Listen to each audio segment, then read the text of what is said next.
Quatrième jour de l'année 2025, le point complet de ce soir. Voici à présent ce qui concentre l'actualité. Évaluation des impacts des inondations de l'année 2024 sur la production agricole. Le cas de la commune urbaine de Kignero à Dinguira est un bel exemple. Les incertitudes planent autour de la campagne agricole 2025. Le manque de semences est l'une des contraintes. Lutte contre le VIH-Sida, les jeunes mènent la riposte au nom de l'Association nationale des scouts de Guinée. Une sensibilisation avait lieu tout le mois de décembre. Cible de la campagne, la couche juvénile. À suivre tout à l'heure. Concours de beauté physique et intellectuelle Miss RTG, Fatoumata Kourouman, candidate numéro 5. 7 juges la couronne au compte de la 13e édition. Une créativité de la section culturelle de la télévision nationale. Bonsoir, bienvenue à toutes et à tous. Gestion de la chose publique, au terme d'une audience cette semaine à la Cour des comptes, des comptables sont condamnés pour le retard dans le dépôt annuel des comptes pour la période allant de 2017 à 2021. Les amendes sont infligées contre 6 comptables publics. Les montants varient de 300 000 à 8 millions de francs guinéens par personne. Kerno Younoussaba, éclairage. Dans le registre de la moralisation de la vie publique, les juges financiers condamnent des comptables publics pour le retard dans le dépôt annuel des comptes pour la période allant de 2017 à 2021.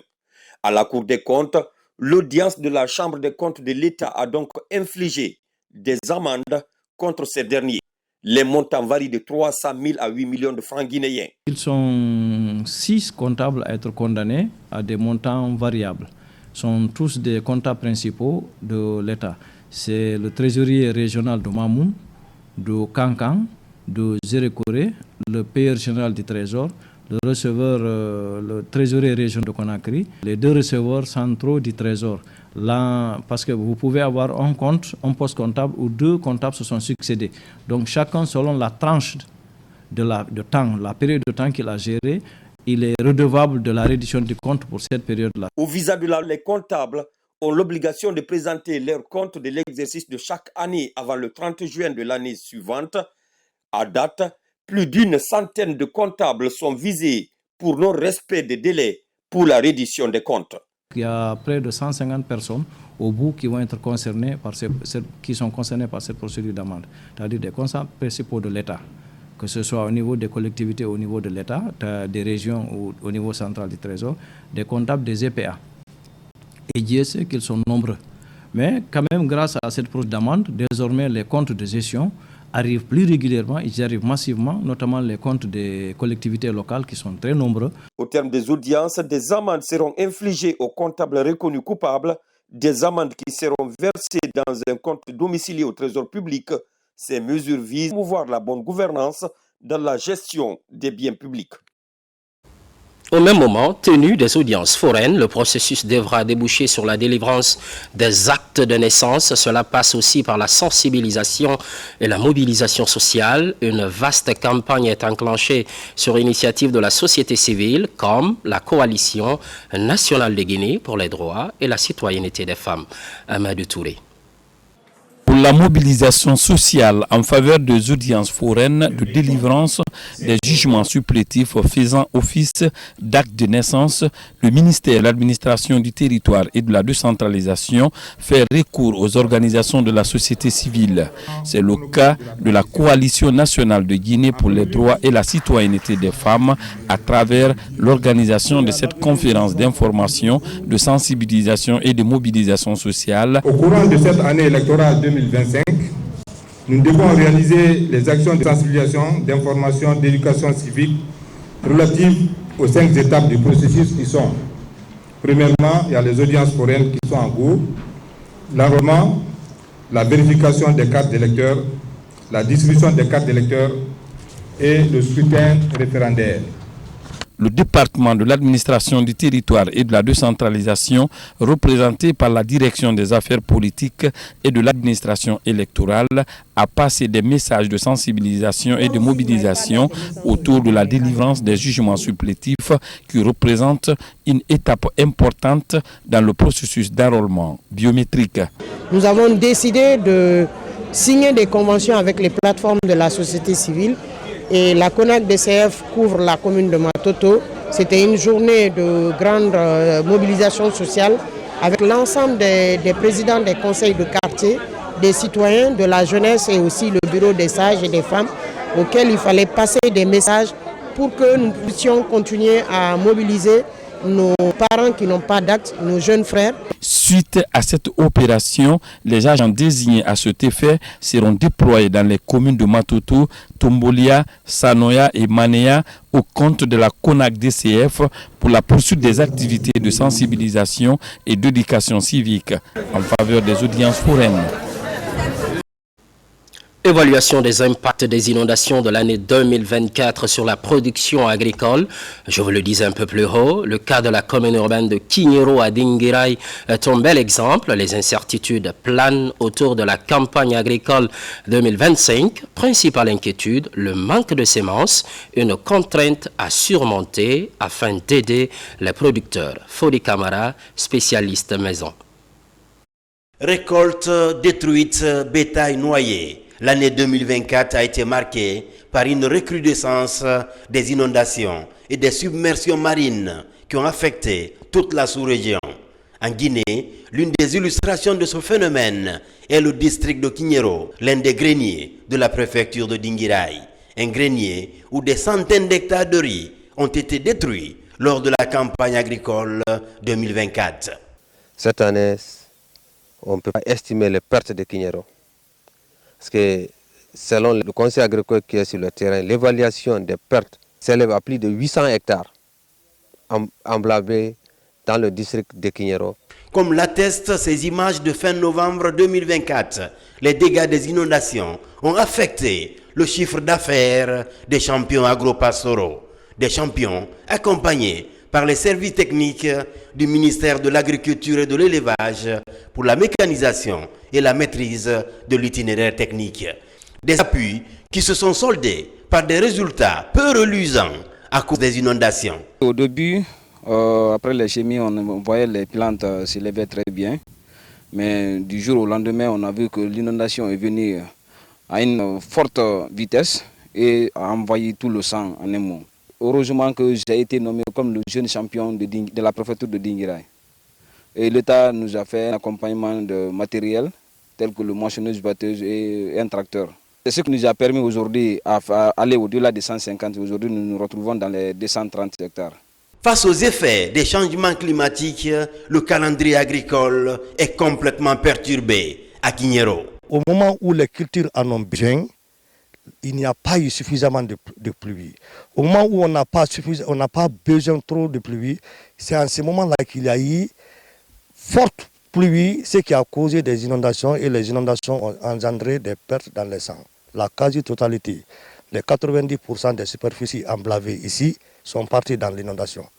Pour la campagne agricole 2025 qui pointe à l'horizon, la principale requête des paysans de Kignero est liée à l'approvisionnement en semences pour la relance des exploitations agricoles familiales fortement affectées. Les semences ici, d'abord, nous avons mis à terre ici plus de 20 tonnes de riz comme semences de différentes qualités. Et aujourd'hui, nous nous trouvons avec zéro en un mot. Donc, cela nous blesse beaucoup et ça blesse toute la famille. On a un appel à lancer. Le problème de cette année, ce n'est pas la nourriture, c'est la semence. Donc nous lançons un SOS à l'endroit de l'autorité à travers le MAGEL, le ministère de l'Agriculture et de l'Élevage, près des institutions nationales et internationales pour venir en aide à Dinguiraye en semences. Car cette année, Dinguiraye a perdu plus de 3000 hectares de riz qui ont été inondés qu'on ne peut pas récolter. Aujourd'hui, pour le développement rural, le principal défi reste la mise en œuvre des mécanismes pour une agriculture intelligente face au climat. Un climat de plus en plus capricieux et imprévisible. Pendant ce temps, les regards sont tournés vers l'amélioration des conditions de vie des paysans et la sécurité alimentaire. Ce vaste programme national intègre de nouvelles approches. Elle favorise, entre autres, la productivité agricole, pastorale et halieutique. Un projet financé par la BAD qui prévoit la réalisation des infrastructures agricoles dans les zones rurales conformément à la vision du CNRD. Aboubakar Djabi. C'est devenu une pratique courante pour ces acteurs de se retrouver pour discuter des mécanismes pouvant aboutir à la sécurité alimentaire et nutritionnelle en Guinée. Ce programme national, né de la volonté du gouvernement guinéen, implique un ensemble d'approches. L'objectif global est de contribuer à l'amélioration des conditions de vie, la sécurité alimentaire et nutritionnelle des populations du Sahel de façon spécifique par une bonne productivité agricole, pastorale et halieutique. Ce projet comprend 4 composantes. Donc la première composante, renforcement de la résilience au changement climatique des productions agro-silvopastorales. La deuxième composante, c'est la chaîne de valeur des productions agro-silvopastorales. La troisième composante qui est le renforcement de la capacité adaptative face au changement climatique. Ces acteurs activent la deuxième phase du projet sur 5 ans, avec à la clé la réalisation des infrastructures, mais aussi l'aménagement des périmètres agricoles dans les zones cibles du projet. Ce projet, financé par la BAD, concerne 9 pays sahéliens, notamment la Guinée, le Mali, la Gambie, le Sénégal et la Guinée-Bissau. Nous avons pratiquement tous ceux qui interviennent dans le cadre de l'insécurité alimentaire, que ce soit l'environnement, que ce soit la pêche, que ce soit les OP, les organisations paysannes qui sont, n'est-ce pas, dans l'élevage, qui sont dans l'agriculture. Donc chacun a un rôle important à jouer dans la mise en œuvre de ce projet. Pour l'atteinte des objectifs, c'est de passer à l'aménagement d'abord des plaines hydro-agricoles et faire la production, c'est-à-dire augmenter la production pour plier à l'insécurité alimentaire. Ce comité de pilotage a pour objectif d'analyser et d'approuver le programme de travail et le budget annuel du projet pour l'année 2025. Des recommandations sont aussi à l'ordre du jour pour une meilleure mise en œuvre des actions sur le terrain. Par ailleurs, plus de 52 tonnes de produits impropres à la consommation viennent d'être incinérés. Ça se passe en Zérékoré, dans la 4e région du pays. C'est le fruit du suivi annuel des marchandises sur le marché local. L'opération de carbonisation a mobilisé tous les acteurs impliqués. Lancé Kamisoko, correspondance. Sur ce site du grand dépotoir d'ordures de Zérékoré, plus de 52 tonnes de produits impropres à la consommation sont aspergées avec de l'essence avant d'être incinérées. C'est le résultat des efforts déployés par le ministère du Commerce, d'Industrie et des petites et moyennes entreprises à travers l'Office national de contrôle de qualité. Le service contrôle qualité, avant qu'il ne soit un service de répression, nous sommes d'abord un service éducatif, un service de sensibilisation. Ce que j'aimerais dire à la population, à l'ensemble des opérateurs des Zérékoré, c'est d'accepter le contrôle qualité dans tous les magasins, dans toutes les boutiques, dans tous les endroits où on doit intervenir. Avec la sensibilisation, certains ont compris, mais par contre, il y a d'autres qui n'arrivent toujours pas à comprendre. Composé de 32 tonnes de produits alimentaires et de 20 tonnes de produits pharmaceutiques et cosmétiques, l'extirpation de ces produits malpropres est saluée par les autorités. Je voudrais dire que franchement, la population doit collaborer avec les services de contrôle de qualité, parce que ça fait partie de leur protection contre l'insécurité alimentaire. Aujourd'hui, c'est un ouf de soulagement. Parce que si la section préfectorale de contrôle de qualité est parvenue à mettre main sur plus de 52 tonnes, sur ce résultat, nous le devons à l'autorité préfectorale, à la chambre préfectorale et à tous les services de défense et de sécurité des Zérékoré. Depuis l'accession au pouvoir du Comité national du Rassemblement pour le développement CNRD, le renforcement de la sécurité alimentaire est l'une des priorités. En témoignent les séries d'incinération des produits impropres à travers le pays. Santé des armées à prison, le directeur général de ce service rencontre les autorités sanitaires préfectorales. C'est dans le cadre d'une tournée à l'intérieur du pays. Médecin-colonel Moriba Dione souhaite imprimer une nouvelle dynamique dans la prise en charge des hommes en uniforme, mais aussi des populations vivant dans ces localités. Une synergie est envisagée entre les acteurs de la santé civile et militaire. Adjudant Abdul Kader Kamara de la presse militaire.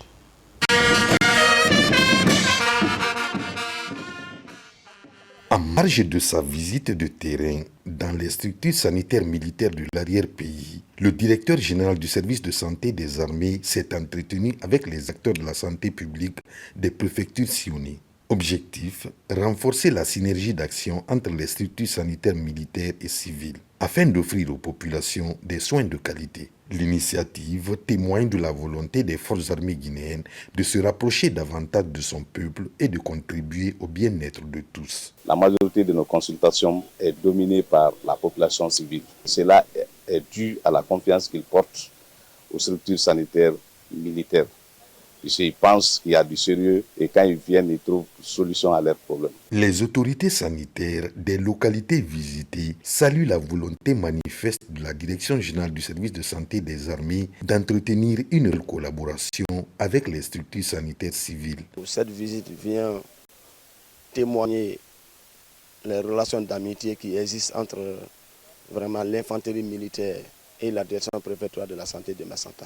Ça prouve davantage que nous devons renforcer ces liens d'amitié, nous devons renforcer cette collaboration. Nous avons été séduits de la qualité des infrastructures flambant neuves au niveau de la plupart des structures sanitaires à l'intérieur du pays.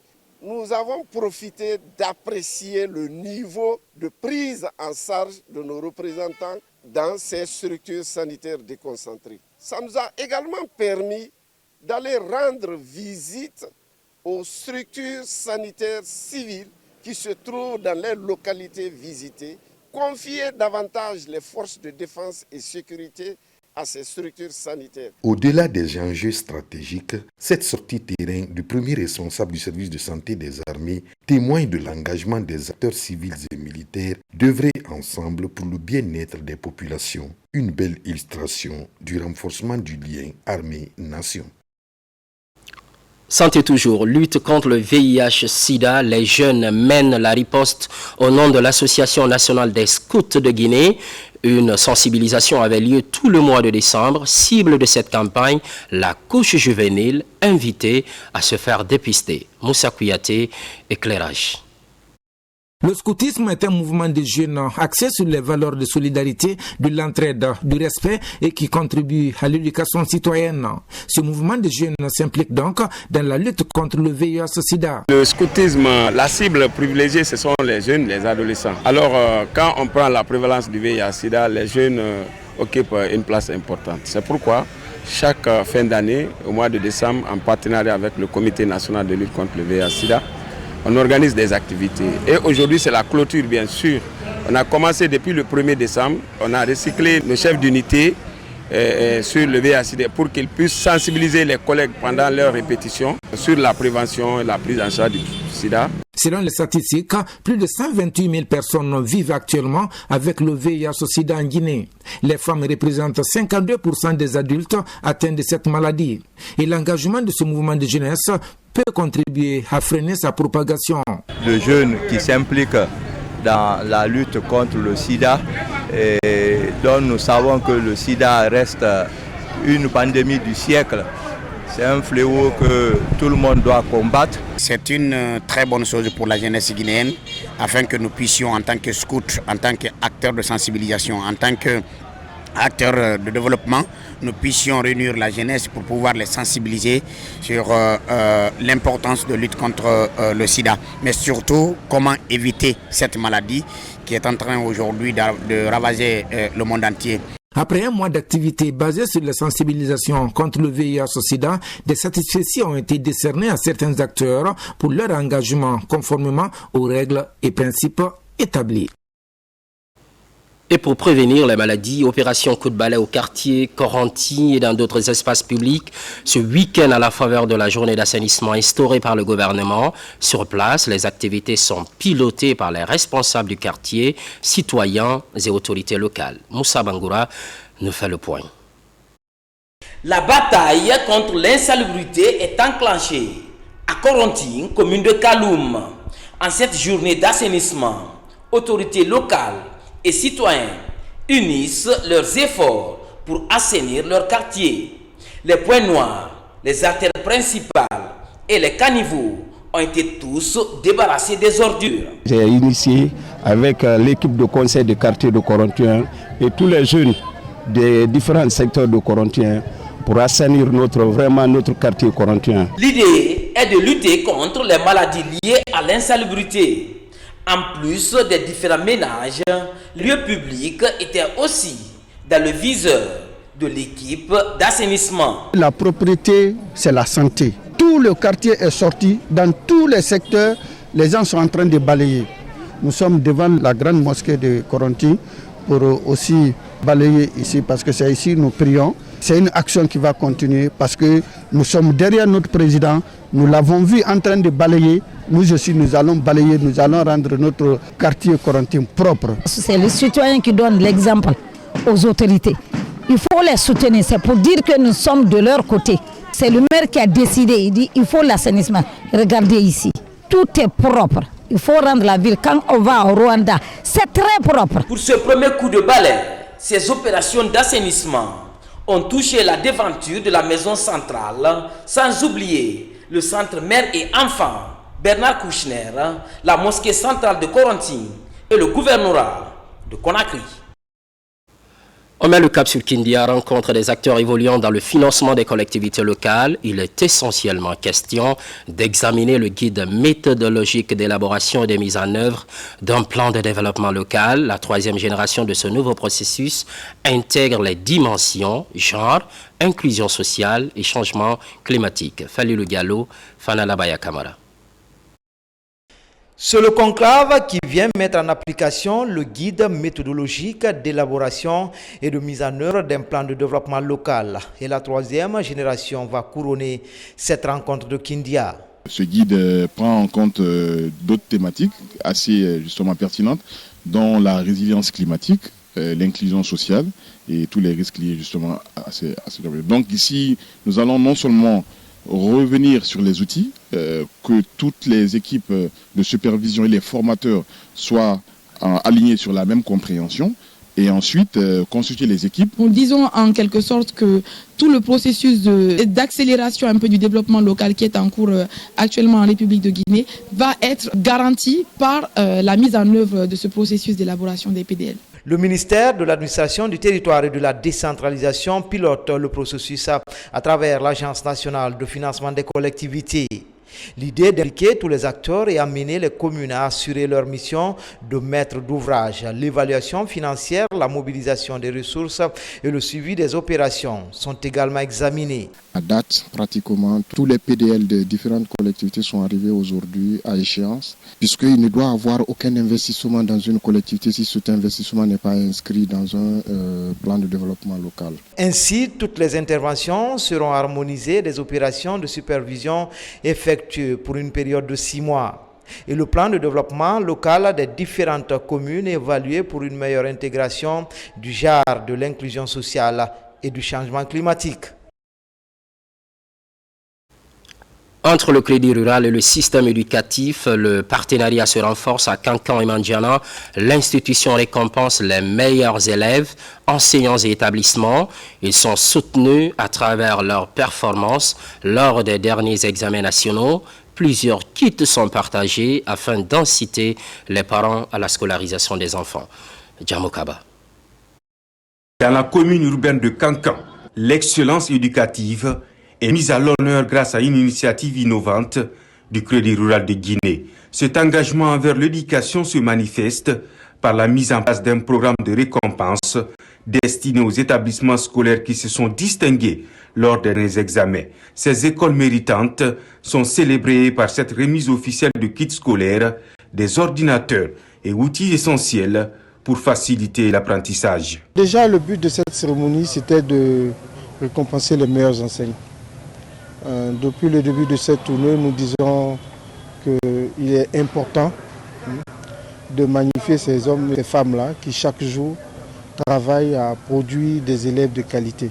Au nom de tous les heureux gagnants, les heureux bénéficiaires des collèges, des lycées, de l'école primaire, nous remercions très sincèrement le Crédit Rural. Même réaction à Wassolo pour la même cause.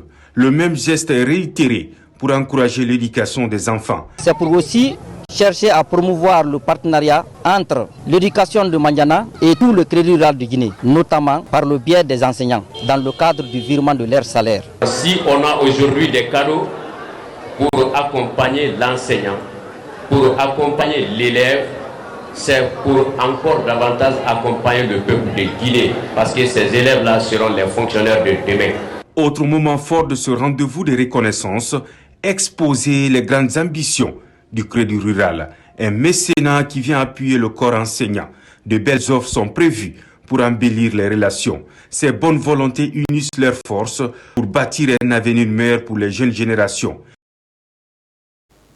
Le programme dénommé Compendium des compétences féminines sera bientôt mis en œuvre, mais avant, une rencontre préparatoire pour l'établissement d'un plan-programme harmonisé, but visé, faire adhérer les partenaires techniques et financiers à cet important programme en faveur de la couche féminine. Mohamed Kamara.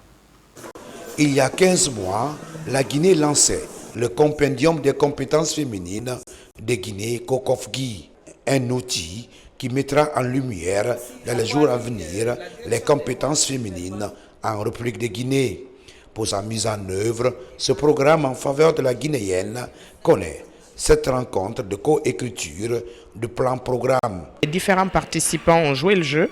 Ils ont vraiment pris le temps d'aborder toutes les différentes problématiques et de poser le jalon d'une très très bonne base d'écriture pour un compendium qui va prendre en compte les réalités de toutes les femmes.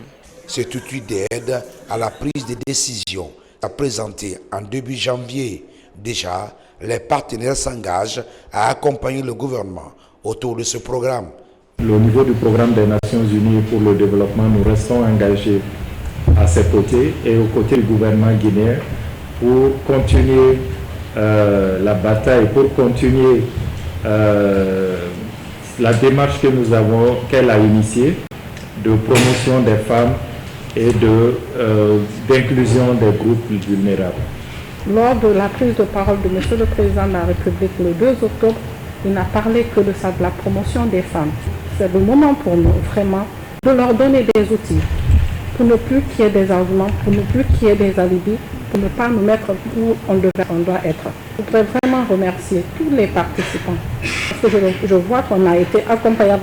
C'est vrai qu'on est en train d'écrire le programme des compétences féminines, mais je vois qu'il y a des hommes autour qui sont en train de nous accompagner. Cette rencontre connaît la participation des femmes, leaders, des partenaires, les cadres du ministère de la promotion féminine et les experts venus renforcer les acquis de ce programme Kokofgi. L'abandon des mutilations génitales féminines et l'autonomisation de la femme exciseuse, la Guinée et la Guinée-Bissau mènent une lutte commune à travers un projet transfrontalier. Il s'étend sur 4 ans avec l'aide de plan international. Le projet a récemment tenu sa dernière revue annuelle avant la clôture au mois de février prochain. Sarafdine Diallo, Abdoulaye Diallo. Le projet transfrontalier pour l'abandon des mutilations génitales féminines, l'excision et l'autonomisation de la femme a été initié par plan international. Il est développé entre la Guinée et la Guinée-Bissau pour une période de 4 ans avec l'appui financier et technique du gouvernement guinéen et celui de l'Allemagne à travers le BMZ. L'objectif global de ce projet est un appel au changement de comportement. Donc on souhaite que les populations qui vivent dans l'intervalle de la Guinée et de la Guinée-Bissau, notamment dans les localités de Gawale, Koundara et Boye-Piki, puissent adopter des comportements favorables à l'abandon de la pratique des MGF. Plan international Guinée et plan Bissau respectent les valeurs de l'organisation. En ce sens que la revue de nos projets et programmes fait partie des valeurs de l'organisation. Pendant 2 jours, la revue a permis aux parties prenantes d'évaluer les progrès réalisés, de tirer les leçons, de formuler des recommandations stratégiques et opérationnelles pour les futures interventions et de discuter de la clôture officielle du projet prévue en février 2025. Il y a des efforts louables qui sont déjà consentis sur le terrain, mais ça serait souhaitable parce que non seulement que les bailleurs soutiennent ce comité et en plus de ça, voir si toutefois on peut avoir des éventuelles deuxième phases de ce projet parce que vraiment c'est un projet qui qui a été vraiment à la hauteur. Après avoir analysé, identifié les forces et les faiblesses en tenant compte des avantages du projet, les bénéficiaires s'engagent à pérenniser les acquis en faveur des communautés. Moi, je voudrais que le projet reste en place pour que nous puissions convaincre les parents qui sont réticents sur l'excision. Grâce à l'implication du projet, nous sommes un groupement d'intérêt communautaire. Aujourd'hui, nous participons à une bonne éducation de nos enfants en dehors de l'excision. Pour atteindre l'objectif, celui de sauver 2 250 000 filles contre les MGF et de favoriser l'autonomisation des femmes pendant la durée du projet, 2 ONG, à savoir APRODEJ pour la Guinée et Agibef pour la Guinée-Bissau, ont été sélectionnés pour soutenir ce programme de plan international. Et puis, le Lions Club International vient d'initier une nuit de la générosité, une nuit pour récolter des fonds pour l'accompagnement de la structure Fitima dans sa quête d'un centre en Guinée. À cette occasion, des personnalités ont été récompensées pour leur engagement dans le domaine de la santé. Kerno Maroufba. C'est une nuit qui a tout son sens en faveur des enfants déshérités. Cette nuit dénommée Nuit de la générosité vise à collecter des fonds nécessaires pour la construction des centres d'accueil et de prise en charge des enfants de la Fondation internationale Thierno et Mariam Fitima.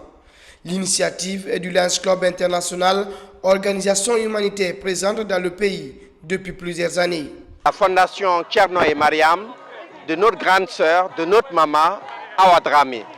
C'est une femme exceptionnelle qui fait des choses exceptionnelles pour notre pays, pour nos enfants.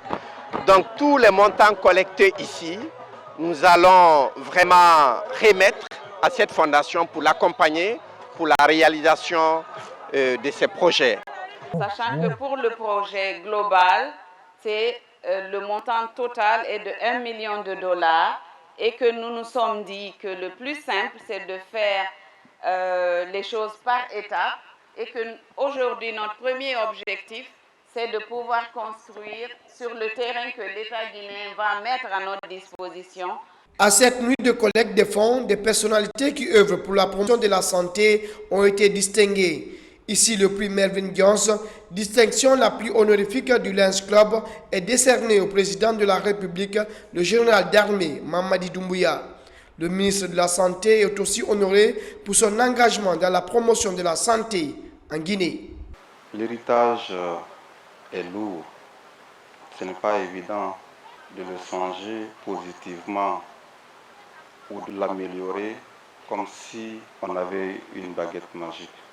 Le chemin n'est pas facile à parcourir, mais avec cette reconnaissance, nous avons le courage de continuer. Cet engagement humanitaire du Lions Club lié à la santé en faveur de cette fondation d'enfants déshérités est l'une des 5 causes mondiales défendues par le Lions Club International. Chaque fin d'année, la famille Sorikandia Kouyaté fait des sacrifices et prie pour le repos de l'âme de leur père. Le griot de la Révolution a rendu l'âme un 25 décembre après un concert dans la préfecture de Koya, un anniversaire célébré autour du Saint-Coran. Ce maître d'œuvre décédé il y a 47 ans laisse des souvenirs dans l'évolution de la musique traditionnelle. Makemedozo. La fin d'année est fêtée autrement dans la famille Sorikandia Kouyaté. Les parents, amis et fans se réunissent autour du Saint-Coran pour le repos de l'âme du griot réconciliateur, décédé le 25 décembre 1977. Les jeunes d'alors se rappellent des messages éducatifs de ce maître. J'étais jeune en ce moment, Sorikandia était un responsable. Son accoutrement, les messages véhiculés dans ses morceaux avaient tout leur sens. Sorikandia accompagnait les présidents, notamment le feu président Sékou Touré. Ces messages orientaient les jeunes qu'on était à l'époque. Le dimanche 25 décembre 1977, une date sombre gravée dans les mémoires des enfants de Sorikandia. Cette légende à la voix mélodieuse et au souffle parfait est décédée avec beaucoup d'ambition. Il avait un concert à Koya. Après cette brillante animation, il a commencé à se plaindre de sa poitrine. On lui a envoyé une boîte de lait pour calmer la douleur, mais hélas, avant d'arriver à Conakry, il avait rendu l'âme. 47 ans après sa disparition, la nation guinéenne se souvient encore du talent du fils de Djely Madi. Un honneur pour la famille Kouyaté de Dalaba. Nous sommes complètement dominés par l'émotion. Par rapport à tous les bons propos que vous venez d'entendre à l'endroit de notre frère père, cela ne peut que nous émerveiller davantage. Né en 1933 à Manta, un village de Boudié dans la préfecture de Dalaba, Ibrahima Sorikandja Kouyaté ne forçait rien sur scène, car le griotisme est dans les gènes de ce monument de la musique africaine. Il est descendant direct de Bala Faseke Kouyaté, l'illustre Djely du grand Soundiata Keïta, le fondateur de l'Empire du Mali. Mon père était avec son condi tout le temps. À chaque fois qu'il arrive à finir de manger vers 19h, il dit « Na, viens t'asseoir à côté de moi, tu vas chanter Maline Sadio pour moi ». Donc il m'apprenait toujours à chanter Maline Sadio. Le griot de la Révolution a fait ses preuves en Afrique de 1952 à 1977. Par la force du destin, Sorikandja a déposé définitivement son micro à l'âge de 44 ans. Mais la qualité de sa discographie le fait renaître dans le cœur de tous les mélomanes qui aiment la musique traditionnelle.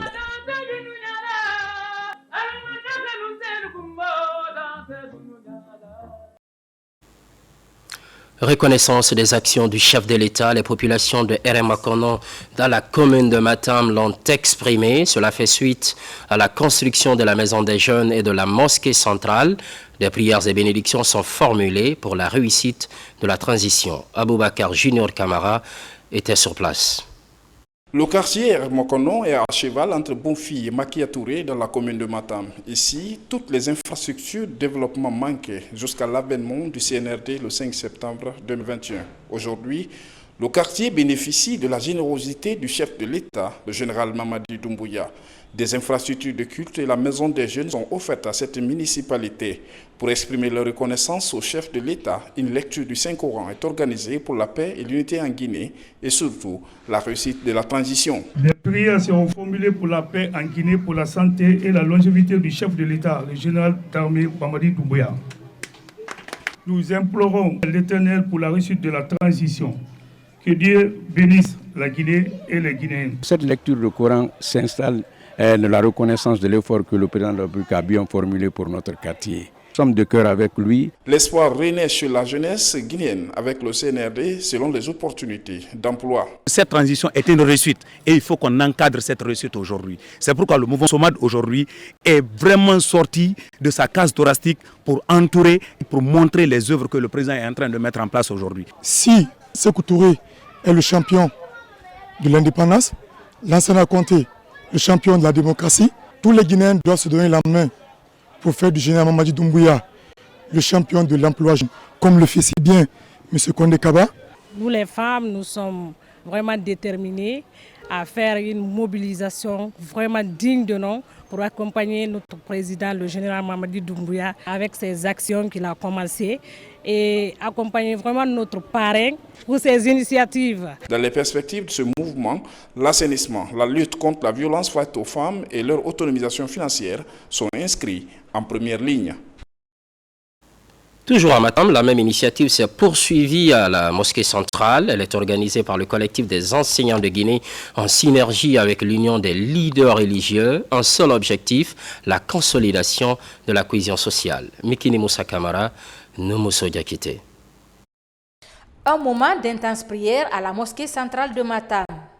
Une activité pilotée par le collectif des enseignants de Guinée avec son partenaire stratégique, l'Union des leaders religieux pour la cohésion sociale nationale. Cette rencontre spirituelle a pour objectif d'invoquer la bénédiction afin de promouvoir la concorde nationale. Nous sommes là avec les religieux, nous sommes là avec les enseignants, vraiment pour implorer la grâce. C'est Dieu qui peut guider les pas pour que le président de la République, les membres du CNRD, les membres du gouvernement, que Dieu guide leur pas, pour qu'ils soient protégés par la force divine, pour qu'il y ait la paix dans notre pays, qu'il y ait l'unité nationale entre nous les Guinéens, qu'il y ait la cohésion sociale, qu'il y ait la solidarité. On remercie d'abord le bon Dieu qui a fait que les deux associations réunies sont organisées une lecture pour la paix pour la cohésion sociale et surtout pour le développement de notre beau pays. Cette activité s'inscrit dans le cadre du programme de tournée de cette coalition dans les 13 communes de la capitale pour véhiculer des messages de paix. Pour aller à l'école parce que la paix existe. Sans paix, aucun développement n'est possible.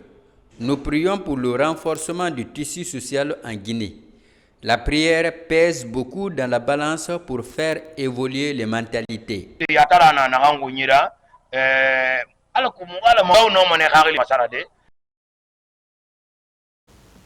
Un mot de culture avec le concours de beauté physique et intellectuelle Miss RTG, Fatoumata Kourouman, candidate numéro 5, s'adjuge la couronne au compte de la 13e édition, une créativité de la section culturelle de la télévision nationale. Moussa Bangoura. La finale du concours Miss RTG a tenu toutes ses promesses. 6 jeunes filles étaient en compétition en sa 13e édition. Ce rendez-vous culturel annuel de la Maison Mère a refoulé du beau monde. Membres du gouvernement, hommes de culture, cadres du ministère de la Communication, direction générale de la RTG et plusieurs autres personnalités. C'est une initiative de la section culturelle de la télévision nationale.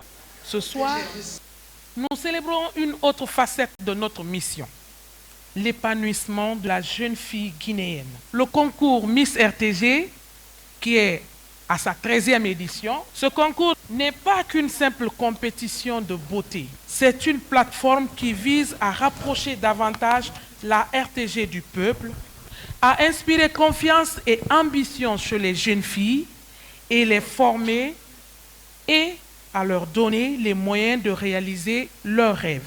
La 13e édition de Miss RTG est un événement exceptionnel qui consacre la promotion de la beauté de la Guinéenne. La radio-télévision guinéenne fait, en sa manière, l'apologie de nos valeurs à travers la culture, l'art et l'éducation.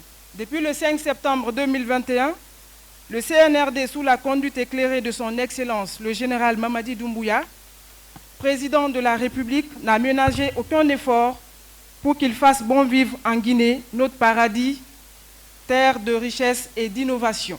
Dans la logique de Simandou 2040, cette initiative Miss RTG doit être renforcée et perpétuée. Le thème développé cette année est la célébration des mariages dans nos communautés. Devant le public, sous l'œil vigilant des membres du jury, ces candidates, toutes porteuses de projets, ont été évaluées à travers des questions-réponses où chacune a défendu son projet d'avenir. Après la délibération, la candidate numéro 5, Fatoumata Kourouman, est sortie victorieuse. Ainsi, elle rafle la couronne de ce prestigieux concours de beauté physique et intellectuelle. Le projet que j'ai défendu, c'est l'émancipation de la femme. C'est elle qui nous ont mis au monde. Elle représente l'image d'un pays. Mon combat, c'est d'être la voix des sans-voix. C'est d'être la voix de ces femmes qui crient de tristesse dans l'ombre, demandant de l'aide sans aide. Avec le soutien de la direction générale de la RTG, la Miss Fatoumata Kourouman va animer une émission sur les antennes de la télévision nationale durant son mandat en 2025.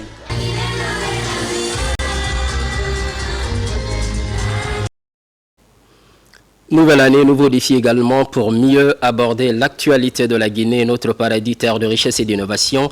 Constante fidélité à toutes et à tous, les programmes se poursuivent, l'actualité évolue.